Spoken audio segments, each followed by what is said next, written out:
Steve, I hear the phrase real estate roller coaster all the time. But really unpack it for me. What does the real estate roller coaster mean?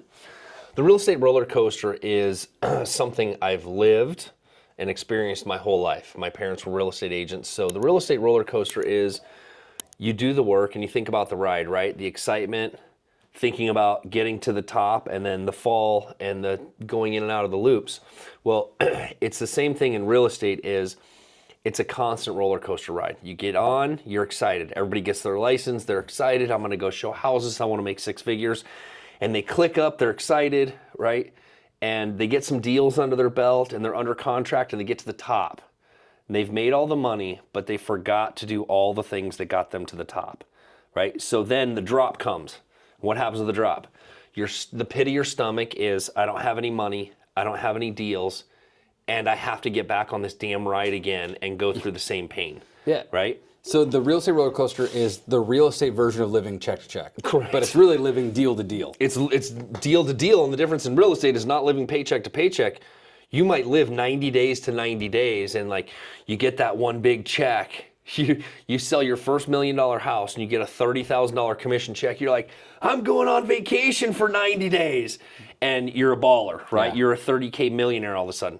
And then you realize, oh, it took me 6 months to get to that 30K. So that 30K is really 6 months of work that's now being paid to do, not 6 months of freedom. Yeah. So you had mentioned that you've experienced this even growing up. Mm-hmm. Tell me a story. Like, what do you mean? Like, how did it impact you, even just as a kid? Well, as a kid, you never knew. Well, I'll give you the greatest example. At Christmas, here's the story, right? At Christmas time, you always knew how we were doing, right? And that was the 1 month you really knew because you could see it. Sure. Right? You could see it in the presents. You could see it was being spent on decorations. You could see it what's spent on parties. And so I remember the year before Wendy and I got married, it was a really good year. So it was 1999. And we got married in 2000. So in 99, that Christmas, dude, the biggest tree I'd ever seen, the most presents I had ever seen under the tree. My mom just went ape shit, right? And you realize like, oh, we must have had a really good month. And I think that time, as I was just getting into real estate, I think that was like the first month they'd had like, I don't know, $100,000 or $200,000 of income that came in that month. And so when that happens, it's like, look at all the freedom we have. And then you go back to a month later or, next month and you're like, we're broke. Rather than, okay, we've survived on 10 grand a month for 6 months. We have $190,000 in excess. How do we budget so that we never have to experience this roller coaster again? And this is where real estate agents, it's feast or famine. They spend everything because they're making up for lost time, but they're not preparing for future either. All right, so then let's talk about what are some of let's just start with that. What are some core lessons that you have learned that help you get off of the roller coaster ride and more onto kind of a trajectory you want to be on? The first lesson is understanding, which I didn't know until later on, actually the first year was, okay, I made $100,000, but nobody told me to save for taxes. Oh. Okay? Yes. Yep. And you're a 1099 and all of a sudden you have $30,000 in taxes and you're like, oh shit, right? You also don't realize the impact that has on your purchase power as a human being. You don't have W-2 income, you have 1099 income, which you have to have 2 years of self-employed. And what do most real estate agents do? They write everything off so you don't have to pay any taxes. They're not bankable. They're broke all the time, right? And it's always this, I don't want to pay taxes. Well, getting off the roller coaster also requires financial wisdom from people around you. Well, the way I was taught to do it was the wrong way to do it. My dad paid hundreds of thousands of dollars in taxes that he never should have had to.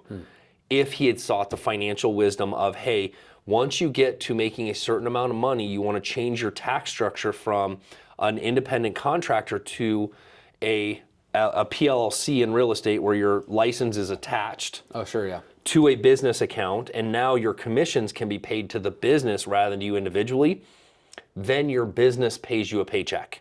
Now you're a W-2 employee plus K-1 income, and what happens there is the K-1 income from your business, it doesn't have self-employment and all the Medicare, all the other ancillary things that come with it. You're actually paying it by paying yourself a salary, which offsets some of your taxable liability. Yeah. So that's one of the big places like to get off. And then what I also realized to get off of that roller coaster when I left my parents' partnership was I also need to have some reserves, right? Yeah. So what I did was I just went in very small and I took 10% of every foreclosure check that we got. So we were selling foreclosures at the time. It was a volume play, right? So there were some months we closed 100 transactions, but it was probably like $750 on average of the commission. Well, hey, some would say a dripping faucet fills a bucket. Right? Exactly. That's true, right? Steve tells me that all the time. So it was a volume play and it was a lot of money and it was a lot of work, but I realized like I never want to go back to where I was, so I need to have a safety net. Yeah. So we started to understand what reserves were, which you go to the Dave Ramsey, right? It's the emergency fund. Yeah. Well, when you live in a commission-based business, you have to have more in an emergency fund. So we just simply took, I remember it so like yesterday when we did it, is I opened up a checking account at MidFirst Bank. I didn't get the online access and I didn't get a debit card intentionally. Yeah. I wanted it to be a vault. And they were a-holes too. Like if you wanted to pull 10 grand out, you had to have 3 signatures and the bank manager to get your cash out, which was good, but still annoying. So we took our direct deposit from Realty Executives and I instantly set up, and I didn't even tell my wife, 90% we have to live on, 10% has to go into reserves. And I never looked at it again. Until a year later when I realized the dripping faucet filled the bucket and all of a sudden I had $27,000 in reserves. Yeah. Now I was like, okay, I'm good. How do we keep that going? And even today, there's still a percentage that's put away, or we have reserves in different buckets.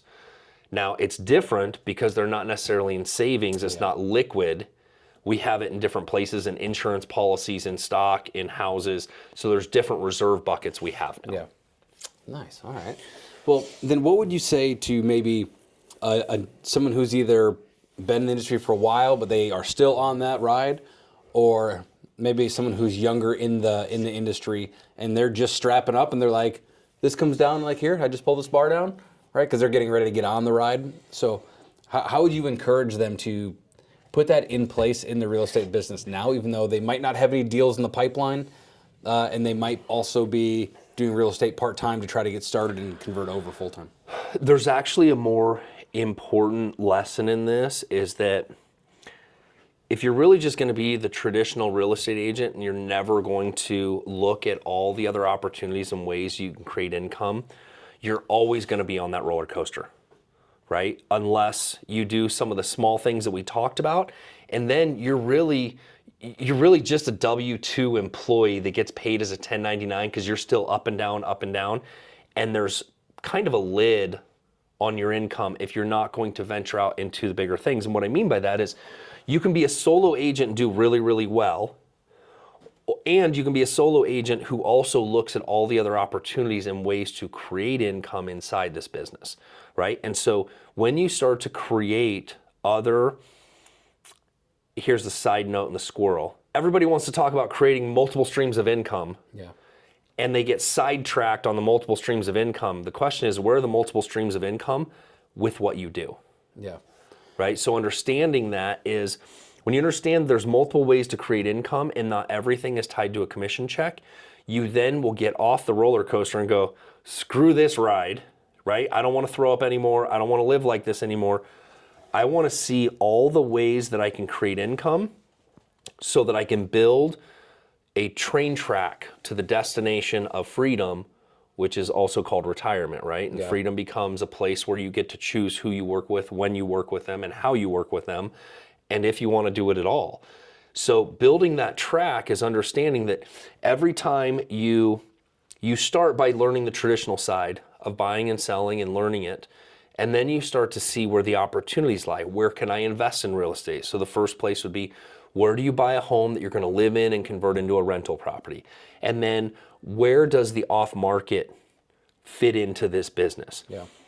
Where do I refer more people, or people refer me to drive more income? So now, as you're laying those types of tracks, you see all the different pieces of income where it doesn't rely on selling yourself again. Yes. Okay. So, well, I'll ask you this question, then I have a statement. Out of, let's say, 60,000 active real estate agents in Arizona, Okay. what would be your guesstimate of how many of those agents are on the roller coaster? 59,920 of them. All right, the reason I wanted to ask that is because this video we're actually also sending out to consumers. And Yeah. so I'm not an agent, I'm just a real estate consumer myself. I just live in a house, right? And, Sure. But it's that thought process of, in the mindset of working with a real estate agent, or the next time I go to hire a real estate agent, and I know you're big on interviewing an agent, right, and knowing what's Right. best for the client. Do you ask enough questions about finding the right real estate agent? It's a really interesting concept to me to consider hiring somebody for the largest transaction of my life It's broke? that is broke and that doesn't have their real estate future in line. That doesn't have, like, I forget like the It happens every day. I The know. guy that sells you the Lamborghini doesn't own a freaking Lamborghini, yeah. right? The guy that's selling you coaching on the other end has been through it, but he's never had any success at it, or else he wouldn't be selling you the coaching. I guess you take Lambo drivers. It would be different if there was a place that I could go to. With real estate agents, I can find the right person. With a Lambo dealer, I just have to go talk to a car salesman Sure, and it's who's been properly trained by a bald guy. here's the difference, and this is what I've learned in this capacity of the difference between somebody that gets into real estate as sales and somebody that's operating a business and providing consulting, guidance, and wisdom. Okay, I can't sell anybody a house. I can talk somebody into doing something they shouldn't because I know. Yeah. Right? That's really like when I think about salespeople, everybody's like real estate agents are either one step below or one step above used car salesmen. Well, right? that's the slimy fear, right? That a Right. consumer has Right. is the snake oil thing. So the questions from the consumer is really, where it comes down is like, and you'll know the difference based on the conversation you have. You see, what I tell people is that they're not paying me a commission. They're agreeing to invest a portion of their equity or their earned income for the guidance and wisdom that I provide through the experiences I've had. Which is important because you've had them. But I think as a consumer, I never would have realized like, oh, I should be looking for someone who's had the experiences I'm looking to guide me through. Here's one question nobody asks. They're a real estate agent. Do you own a home? Do you know how many real estate agents will sell you a home, but they don't own a home? Which means they've never emotionally been through the process of buying a home and the scarier parts of it, right? Now, my experience is we've owned thousands of homes. We've fixed hundreds of sewer lines. We've experienced hundreds of losses.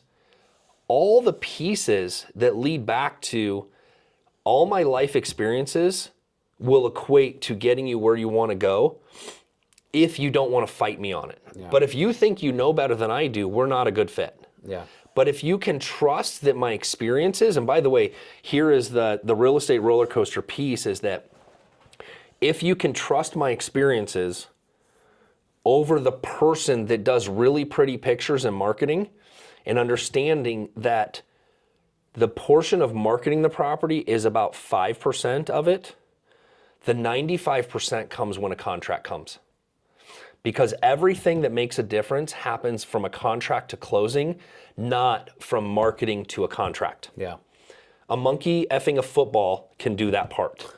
And by the way, everything has to do with price based on condition in the current market that we're in, educationally in that aspect.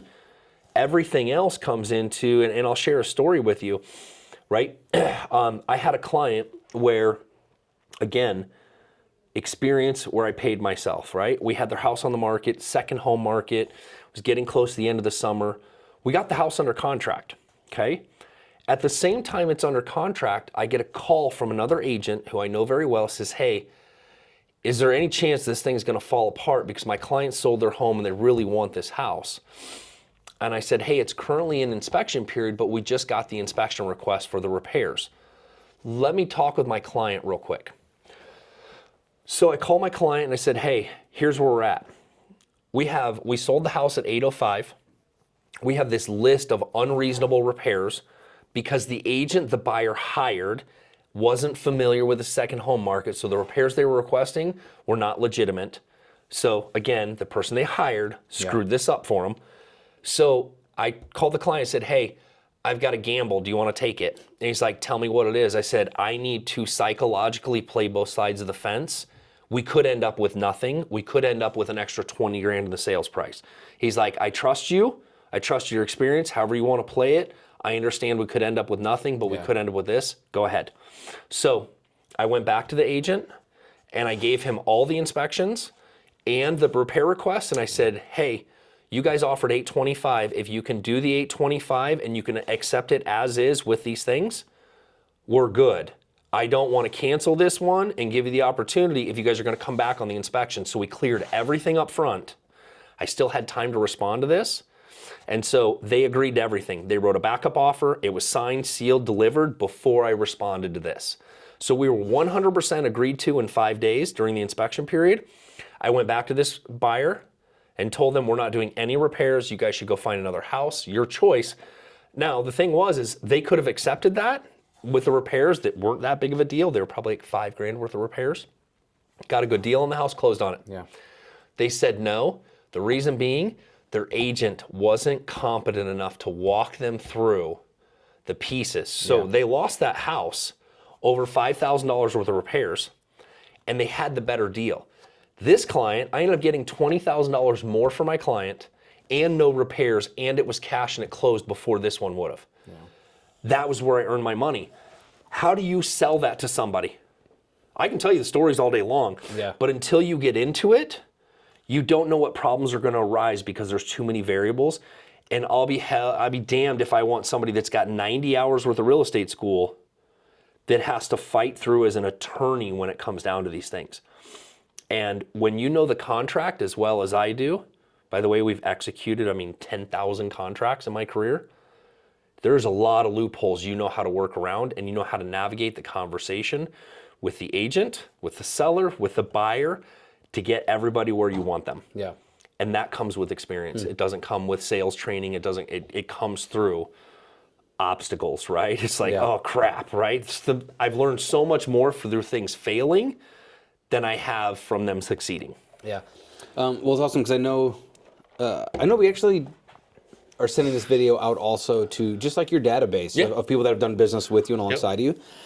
And I think it's a great reminder because I don't know any other agents that have so many that were clients that become investors into you.